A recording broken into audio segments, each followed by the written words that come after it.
Be here now.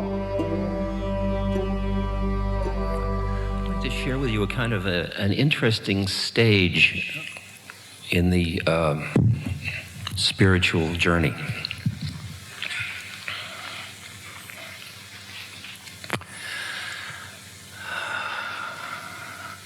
I've talked at length about the stages that lead up to what I'm going to talk about, but I've talked about the awakening and the tremendous desire to get high, to get rid of the lows, to figure out all the different ways of getting high, meaning getting to acknowledge other planes of reality than the physical plane. It means altered states of consciousness. And a lot of us have learned one way or another of getting high. Through meditation, through chemicals, through sex, through surfing, through cooking, through gardening, through serving.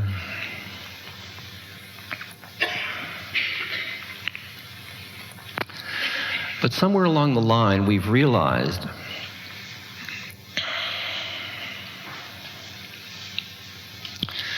that getting high isn't the end of it.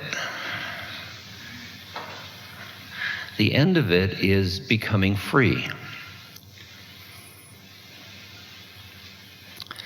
Now, the term freedom is an interesting term. I mean, we all think about it socially, politically,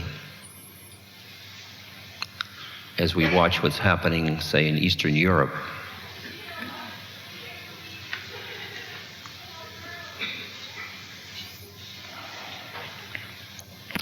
But in terms of us as individuals,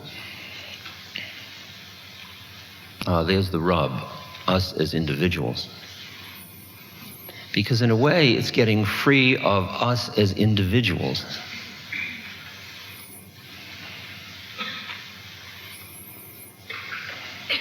It's extricating ourselves from our somebodyness. You know how when you're born, everybody says, she's come or he's come. And then they name you. And then they tell you who you are. And they tell you who you are because they know who they are. And who you are fits in with who they are. And they are called socialization agents, often known as parents, and then teachers. And they tell you what's real. And they not only tell you who you are, but they tell you who you aren't. And they tell you who you better be careful not to be. That's all part of your somebodyness. It's got guilt in it, it's got achievement, it's got fears, it's got loneliness, it's got pride, it's got independence. It's got all those qualities to it.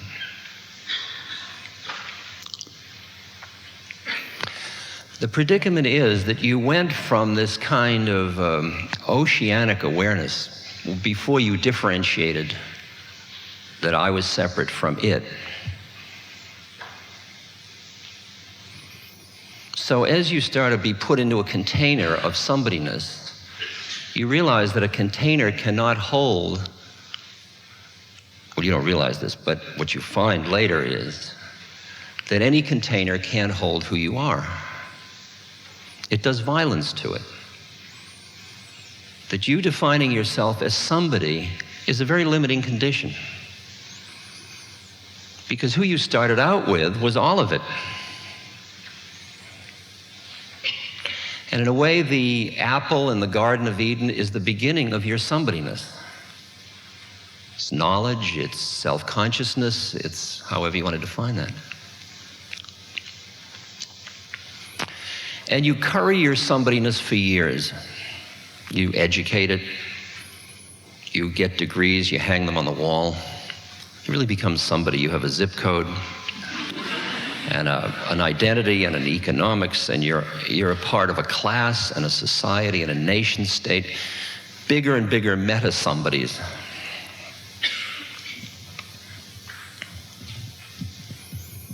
And then you start to awaken. And what happens is the awakening process is breaking out of that somebodyness. The predicament with that somebodyness is it's such a tiny thing compared to the totality of what is.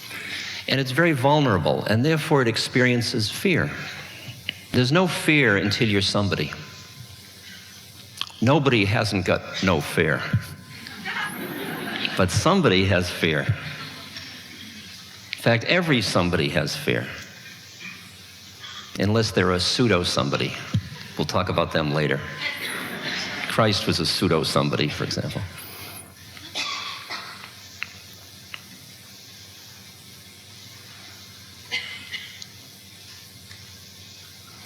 So then you start to awaken and you realize you're not who you thought you were. You're not who everybody told you were. They're not who they think they are. It goes back as far as you can imagine and out as far as you can see that everybody thinks they're somebody that they're not. You're dealing with somebodies all day long. I'm a policeman. I'm your mother. How do you do? I'm somebody. Who are you? What do you do? I'm an American. I'm a woman. I'm a Native American. I'm a minority group. Everybody's somebody. I'm an overeater. I was abused as a child. I mean, anyone you want, you can have. They're all somebodies.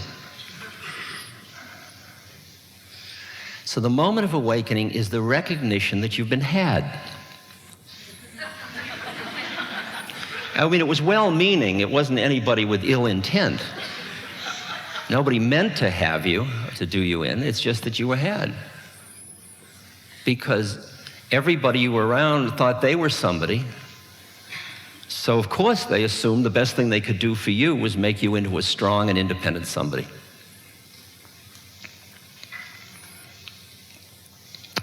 So then, as the storyline unfolds, you start to go into what I've called nobody training. That means to extricate yourself from the trap of your somebodyness. Now, at first, you don't know what to push away. Not only that, but the pusher away is part of your somebodyness. Real problem. You with me? You hear this predicament?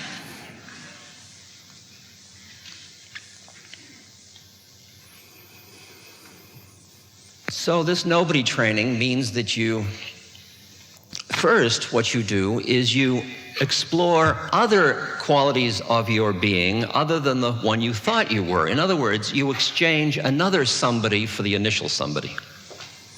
You go to the astral plane, for example, and you get into your archetypes. So you're no longer Howard, you're now a being in search of truth. See, it's a new somebody. So you try on meta-somebodies.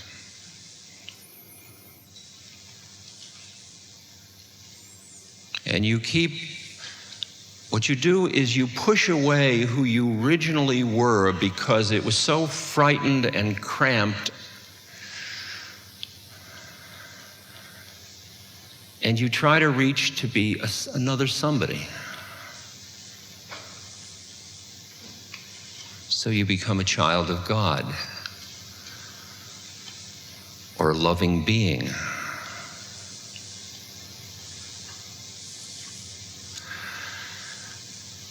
All of that is getting high. It means it's extricating you from who you thought you were. But it's not free.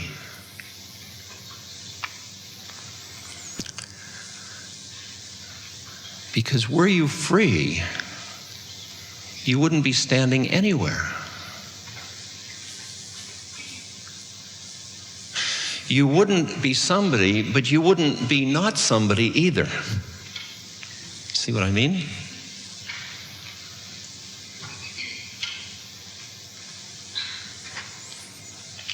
Like in the Tibetan Buddhist scripture, it says form is no other than emptiness, emptiness no other than form.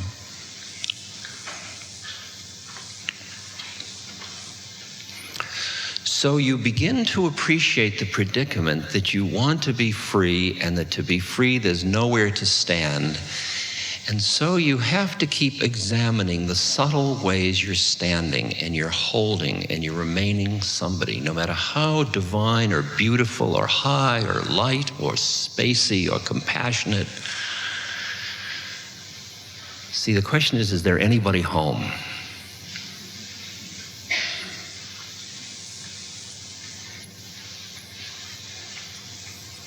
I mean, is there really a Mother Teresa? See? Or is there just the form of Mother Teresa-ness that is the living spirit made manifest? Or is there somebody saying, well, I'm Mother Teresa, and today I will pick up a leper?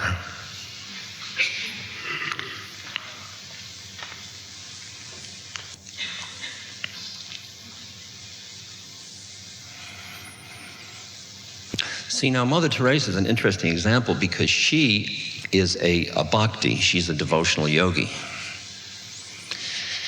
And the interesting thing about devotional yogis is, of course, they're getting out of their minds through going into their hearts. And they're going into their hearts through their love of the beloved. And they love the beloved so much that all they want to do is think about the beloved. So Mother Teresa says, when she's picking up a leper in the streets, I am treating Christ in all his distressing disguises. She's making love.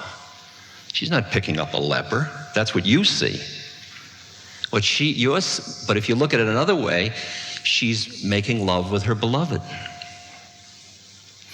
The interesting thing about a bhakti is that they don't really want to be free because they don't want to give up the beloved.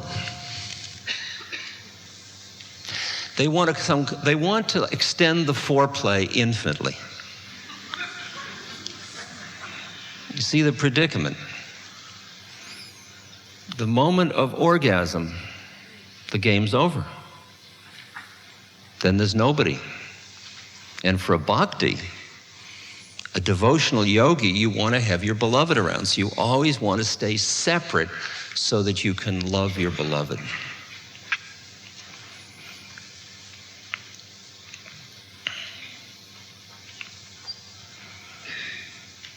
And in fact, in most Western religions, it's even chutzpah to think that you could merge with your beloved. We'll leave orgasm to the mystics. We will institutionalize foreplay. Hail, holy, holy, holy. That's institutionalized foreplay.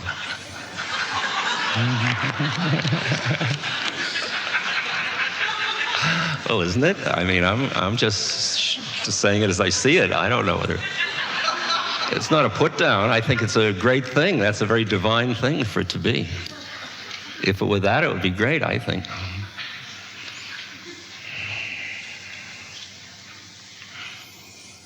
But the interesting question is, would you really want to be free?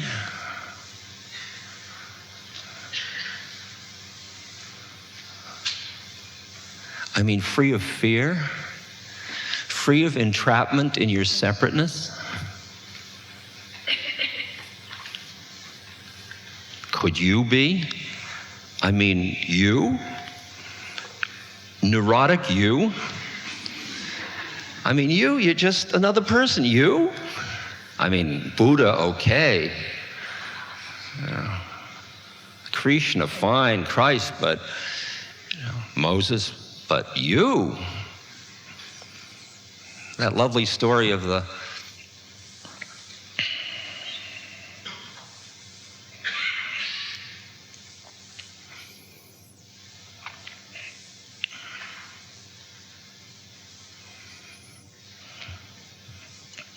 the rabbi who's sitting before the ark, and he's beating his breast and he's saying, I'm nobody, I'm nobody, I'm nobody.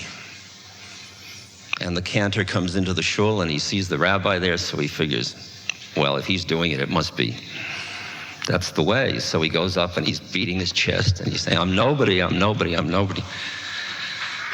And the janitor comes along and he sees these two guys up there and he figures, well, this is inner teaching. So he goes up and he starts beating his chest, saying, I'm nobody, I'm nobody, I'm nobody. And the rabbi nudges the cantor and says, look who thinks he's nobody.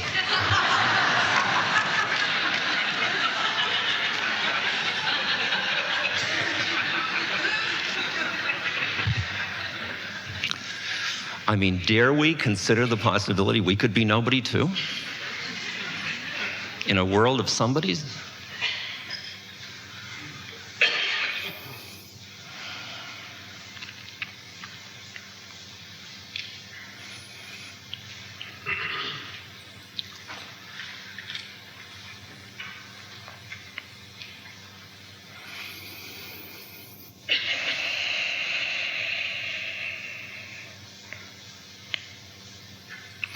Well, through whatever it is, whether it's good karma or evolutionary readiness or something,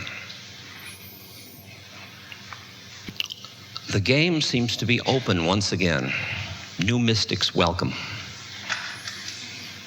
There are a whole group of people that say, it's possible I could be free.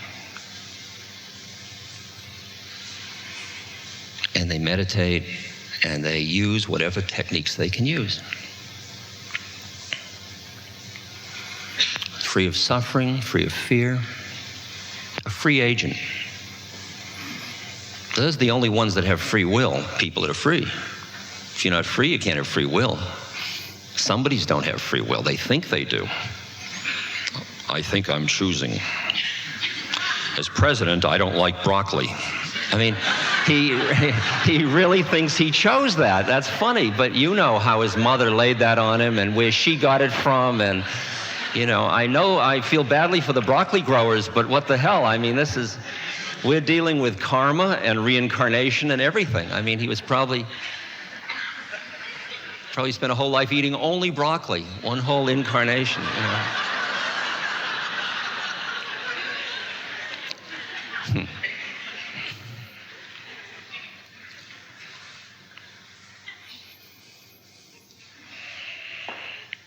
But free beings are free, and Christ said, had ye but faith, he could move mountains, meaning he was free. He could do whatever he wanted to do.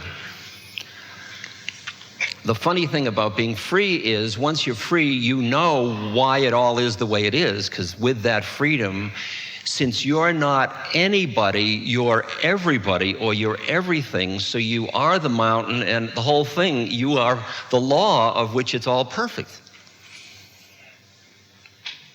At that point, there's nothing to do, because you're it. Then, as Don Juan says, you can huff and puff and make believe you're doing something. Showbiz.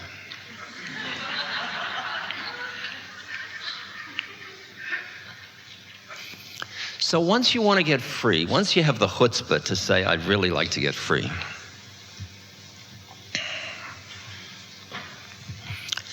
then you look at what it is that traps you. When you wanted to get high, all you wanted to do was get rid of what traps you. But once you want to get free, then you have to face what traps you, because if there's anything that you're pushing away, be it strong desire or strong aversion, you're not free. Is that all? I mean, am I talking sense? I don't know.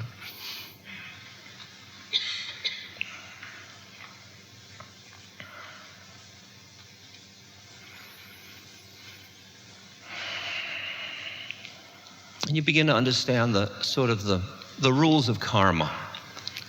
You see the way intentional acts create more stuff, more entrapment of mind. So you start to cultivate a center, a quiet place inside yourself, which as Hakuin says, the Zen poet says, Hakuin, one does nothing and nothing is left undone. You cultivate a place in you where nothing's happening. You're just here. It's all here. And then whatever is necessary is being done by you. But you're not doing it, so there's no karma.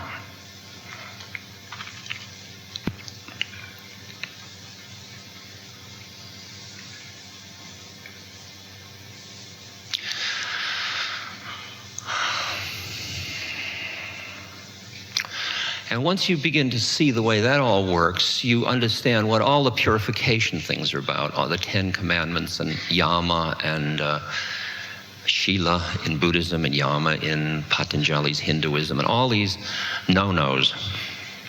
Thou shalt not. Because what they're saying is don't create more karma.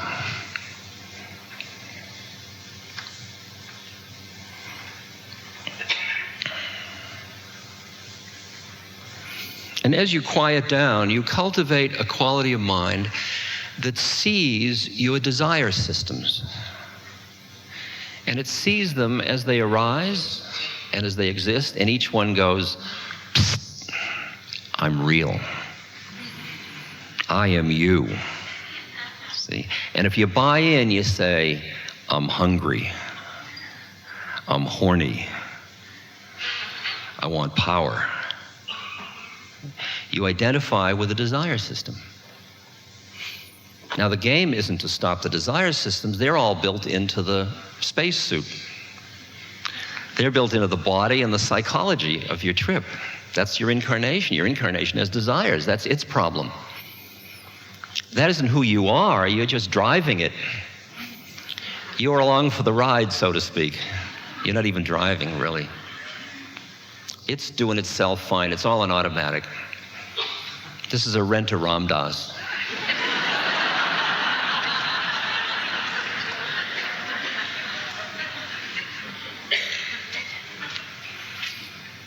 And it's decaying and it's doing its thing. It took the crab soup and it's converting it into fecal matter at this very moment as I talk to you.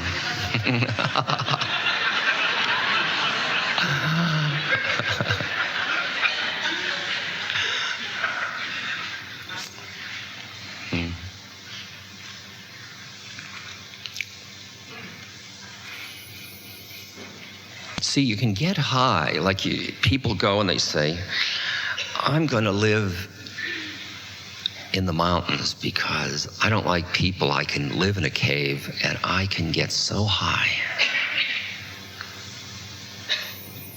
But you see, the highness is limited by their fear of the city. When somebody says, I like or I dislike, if you can hear yourself saying it, you're hearing it right there. The Sin Ming, the third Chinese patriarch, the one it's been a favorite of mine for years, it starts out with, the great way is not difficult for those who have no preferences.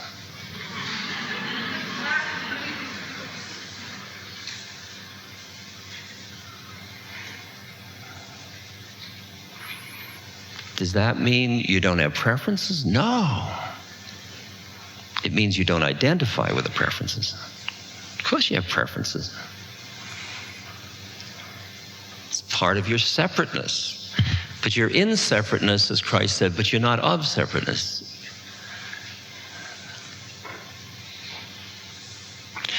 So as you want to get free,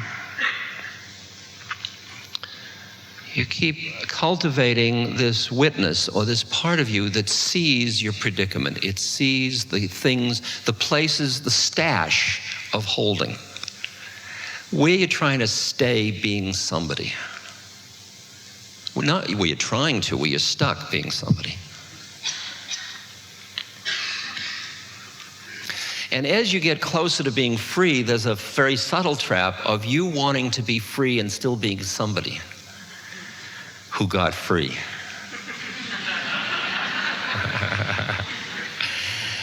The predicament, of course, is that somebody never makes it through the door. Only nobody can enter. The last vestige of somebodyness has to go.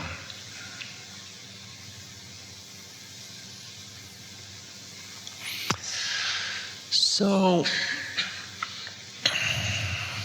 that's all prefatory to this stage I want to talk about. Because once you see your predicament, and I mean, you can deny it as long as you want to, by the way. I mean, you can stop along the way to smell the pretty flowers as much as you want. Trip some more. I think I'll just get a new car. I just like to travel to India.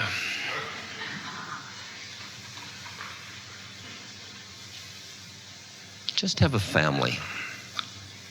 I just will become a monk.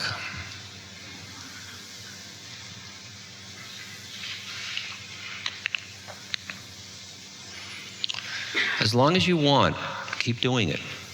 The problem is that after a while, the emptiness creeps in like fog. The meaninglessness. That every time you try to grab hold to a meaning to your life, like it means this, as Thurber says, what slish is this? It turns into this kind of watery goo.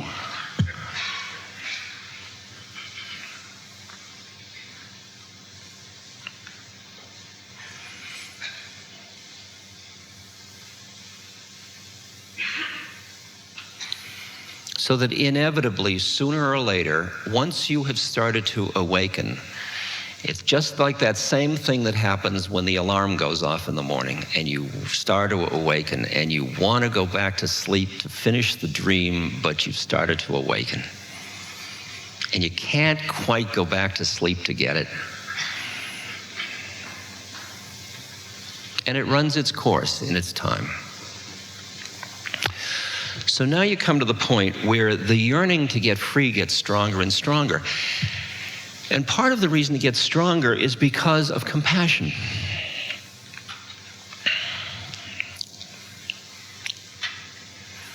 Because as your mind quiets down, you realize that the reason your heart has been so veiled from love is because of your mind. Because the mind, the intellect, is the servant of your separateness. It's an instrument that's the central mechanism to keep your separateness protected. It pays the insurance. It doesn't step into into sewers. It's saying, watch out, be careful, discriminate this from that. The heart, on the other hand, is saying, take the house, take the insurance, take my life. You want it because the heart just doesn't know boundaries. It just loves. It just goes, oh. It keeps merging.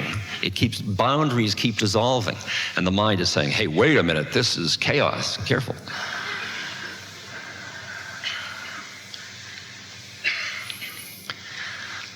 And as this heart starts to open, this heart that you've had all this time, but it got scrunched under because of the power of those prefrontal lobes, that said, let me think your way through it and you'll make it.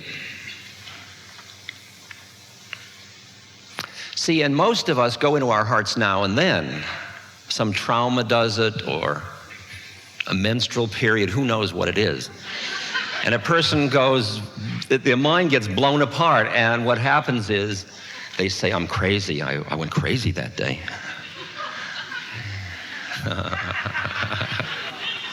It's that easy, you know? Because they're almost afraid to be in their heart because they'll give away the store. I mean, who knows what might happen?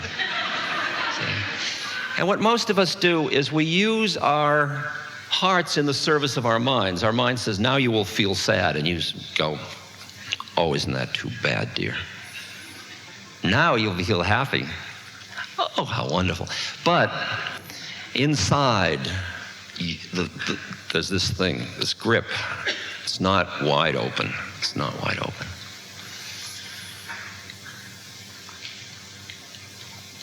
How can it be?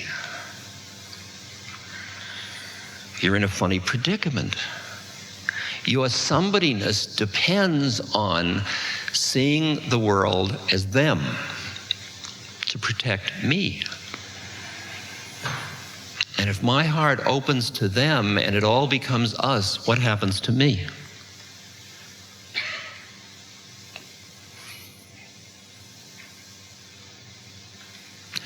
But as your heart starts to open, you begin to appreciate that that is your heritage. That's your birthright. That quality of compassion, which feeds you, is what you wanted all along. You really want to be in love. You want to live in love.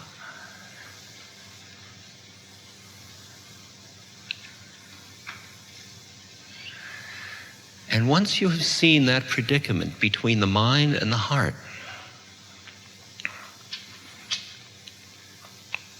then you say, what is freedom? Freedom means my heart is wide open. My mind is empty. And all is happening as it happens.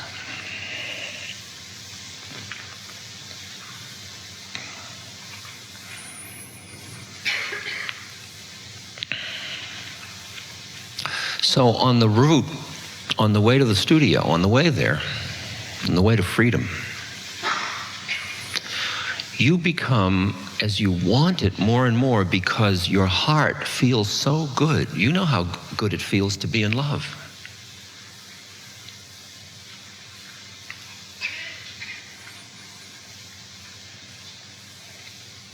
You want it so badly that everything else is kind of uninteresting. And then you become absolutely preoccupied with the things in you that are still obstacles, where you still have attractions or aversions, where there's still a clinging, a pushing or a pulling.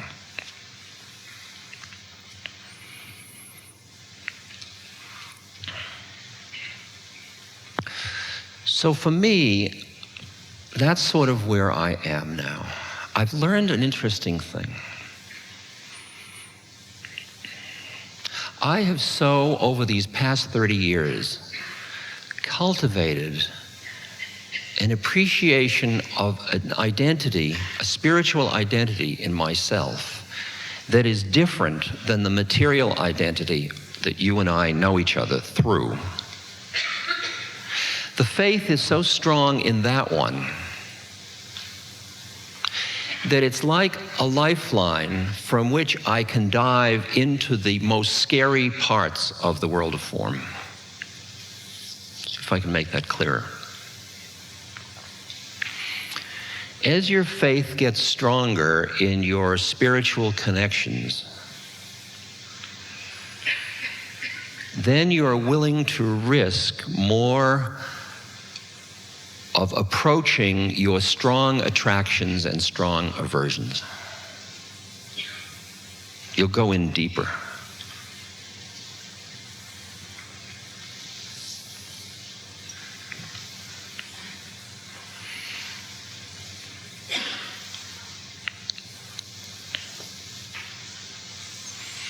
So what's been happening to me, I have a friend I've mentioned before, I'm sure, and you've probably read, I've written prefaces for 2 books by Emmanuel, my Emmanuel ghostly friend that doesn't have a physical body.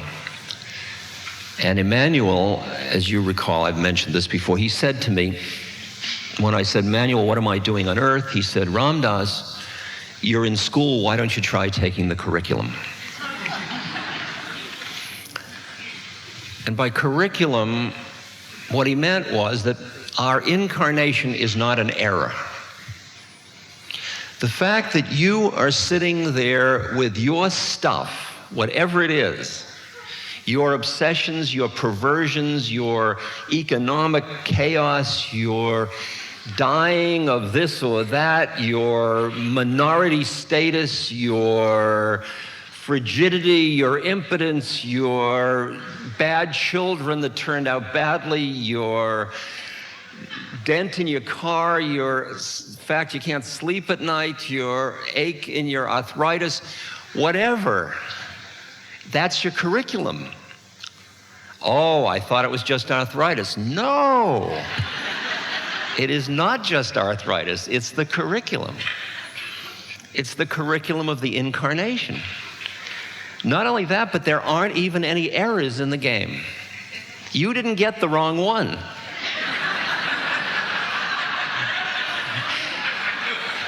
You and I got exactly the ones we needed in view of where we are on the larger blip.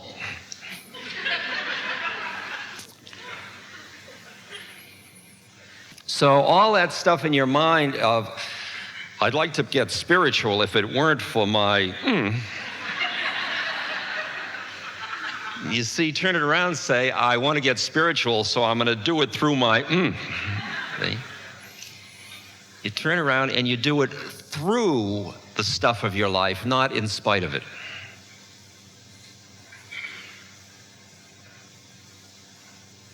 You just turn them around. You turn them into something else. Take your anger, your lust, your fear.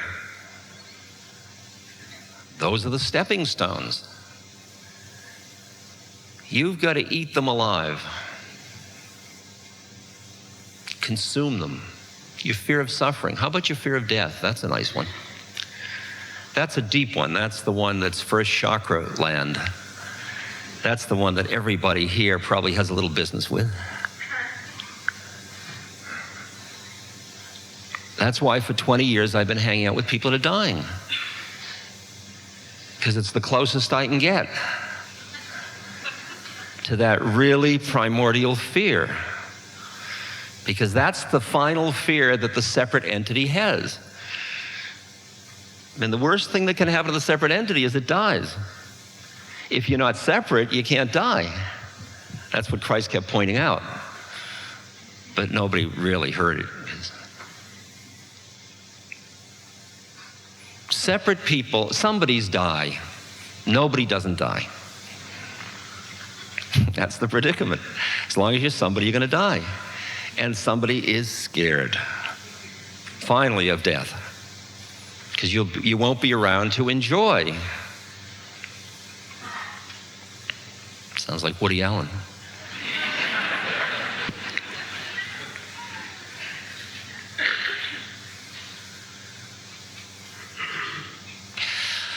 But see, there are ways of approaching the things you're afraid of. Like, let me give you the example of working with dying. I work a lot with people with AIDS that are in very advanced stages of their AIDS symptoms.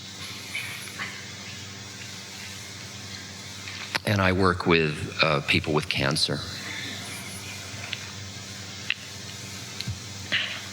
Now, there are ways of working with another person in which you do good, but you don't take any risk. I can come in and say hello and how are you, and I can help you, and I can hold your hand, and I can say wise things, and I can mop your brow, and I can do all that and protect my somebodyness perfectly.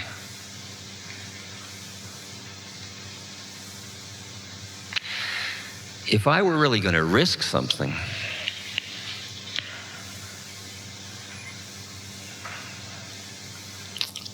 how about falling in love with that person? How about letting your heart open so wide that their death is going to rip you to shreds as a human being, your human heart? You want to risk that? See, that's risk ball playing. That's the risk ball game. Like, I'm working with a woman now. She's got cancer in both lungs and in her brain, and probably in her hip as well. She's a wonderful, warm, cultured, delightful human being. Now, I can be with her in ways that are very kind and very good and very generous and very friendly.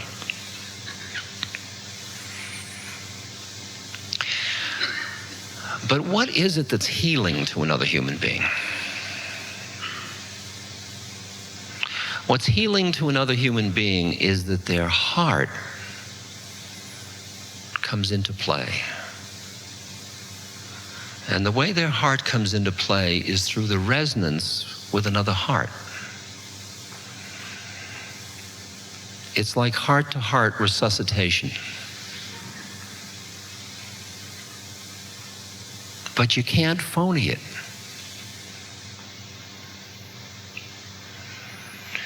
Once you and that person come into the space of love, that has no longer anything to do with death. And once you and that person meet in that space, together you are free of the fear of death. And then you are healed. Stephen Levine wrote a book, Healing into Life and Death. You're healed. Whether your body dies or not, it ceases to be the relevant issue. But you're healed. You're healed out of your separateness. Am I pushing everybody too hard? Is this, huh? Tell me if you think I am, because I can. Because she and I had become very close friends, and I nursed her for her final weeks, or helped to nurse her. And I'd carry her to the toilet and back, and I'd lie in the bed, and we'd lie in each other's arms. And we talked about death and fear and Dad and all of the stuff.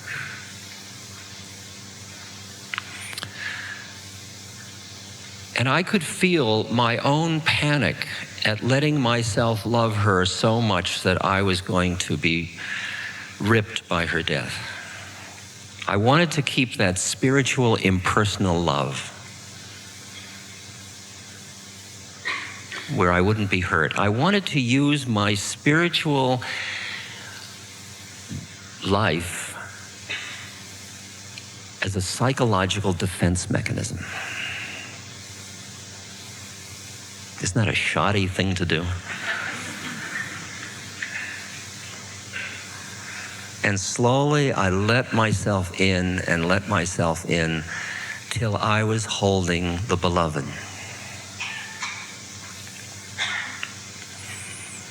And my heart, in my emotional heart, I didn't want her to die because I was going to miss her incredibly. And the spiritual part of my being was absolutely exultant with the ecstasy of the sharing of love with her. And the fullness of the moment we were sharing together.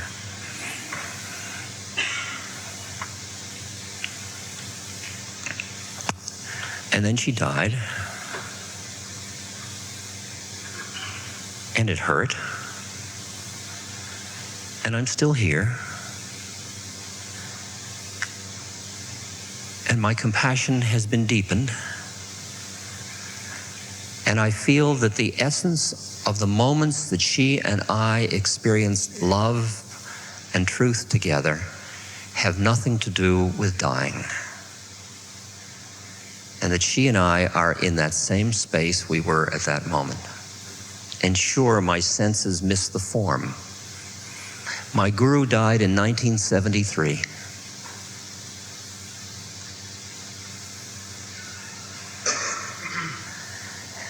And he's my closest friend.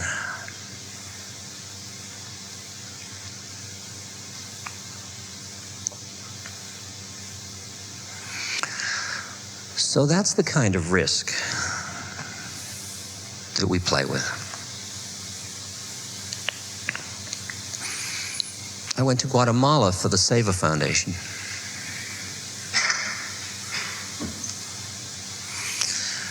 And I found myself in the villages where the women had watched their sons and husbands be murdered before their eyes.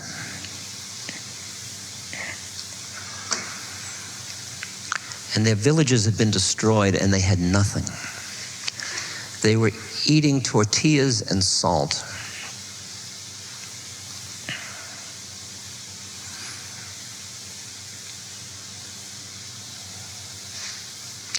And there were a lot of these people. And we met in a small room that served as a central meeting house for one of the villages. And they stood up and they told us how it was with them.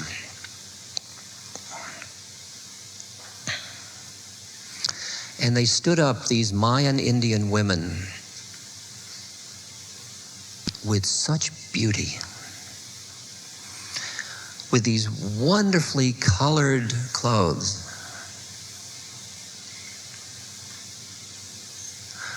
with their babies in their arms,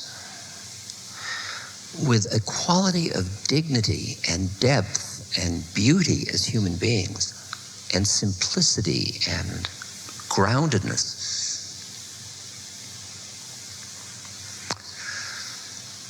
And I thought, can I let them in? I mean, if I start to let in the suffering people of the world, I'm going to drown in this stuff. There's no end of it. I mean, they're just the tip of the iceberg of suffering. It's one thing, a relative, but are they family?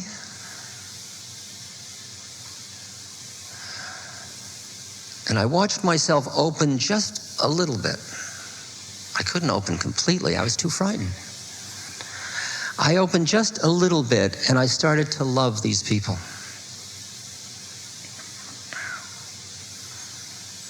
Because Seva is very much of a heart institution. We work by our hearts.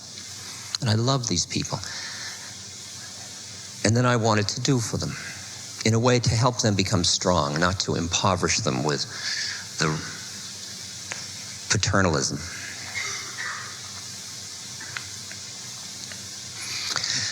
But then, once my heart had been opened, I got angry. I got angry at my country because my country was backing the policy that was leading to their husbands getting murdered. And then I got frightened. See, it's very tricky. It's much nicer to stay up in the Himalayas. Do you hear what I'm talking about? How scary it gets when you come into the world? When you come down in? And I came back to America, and within a week, I was on the steps of the Capitol in Washington speaking at a rally about the Nicaraguan aid package and telling about those Guatemalan women. And I thought, my God, I opened my heart, and here I am, a political activist.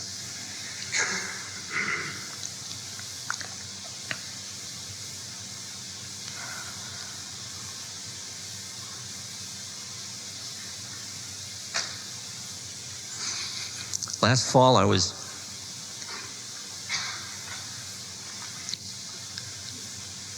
taught a course at St. John the Divine in New York City for 300 of us.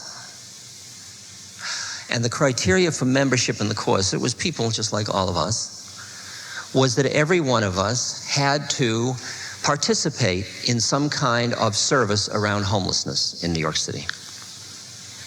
Either in a soup kitchen or in a political action group or something. Shelter. And then each of us kept a diary, and then we had an open microphone in which we shared what happened to us. And as the weeks wore on, the reactions were extraordinary. People would say, I've been coming out of my apartment for a year and a half, going to the supermarket at the corner, always passing the same homeless man, and I never would look at him. Now and then I give him a quarter, but I wouldn't look at him.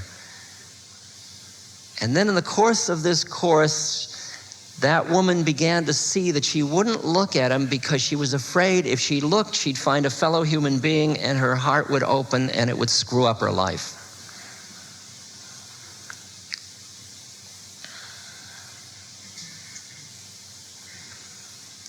And so finally she, because of the course and the support, she turned and she looked at him. And she found out that he was very cold, and she remembered that there was a coat of her husband's that wasn't being needed, and she went and got it and gave it to him.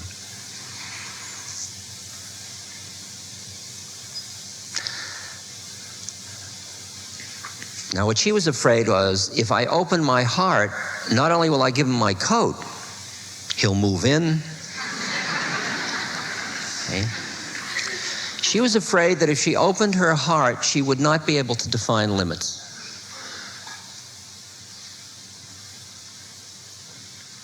It's the same thing. And as you live economically in a world in which there is a demarcation between the haves and the have-nots, this is your problem about being a have. The problem is that your heart gets closed. And you end up, once your heart is closed because of fear, you are starving to death. To death, by the way. Because you are cutting yourself off from the living waters, from the stuff that comes from an open heart, from being in love.